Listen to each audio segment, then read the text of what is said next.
आखिर राजा को कुएं के ऊपर क्यों सोने को कहा गया, तो आइए जानते हैं।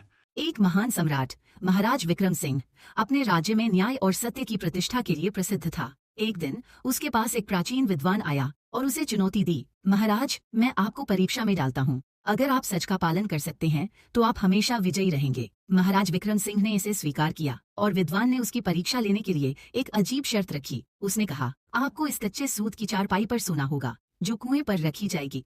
अगर आपके भीतर सत्य है तो ये धागे आपका वजन सहन करेंगे। महाराज ने गुरु गोरखनाथ को याद किया और परीक्षा के लिए तैयार हो गए। उन्होंने चारपाई पर सोने की कोशिश की और जैसे ही वह उस पर बैठे, चारपाई ने उन्हें सहारा दिया। चारपाई ने उनका वजन बिल्कुल नहीं लिया और वह आराम से सो गए। सुबह होते ही महाराज विक्रम सिंह ने विद्वान से पूछा, अब क्या तुम्हारे पास कोई और चुनौती है? विद्वान ने सिर झुकाया और कहा, महाराज, आपके भीतर सत्य है, यही कारण है कि धागे आपका वजन सहन कर पाए। इसके बाद वह सत्य और न्याय के प्रतीक बन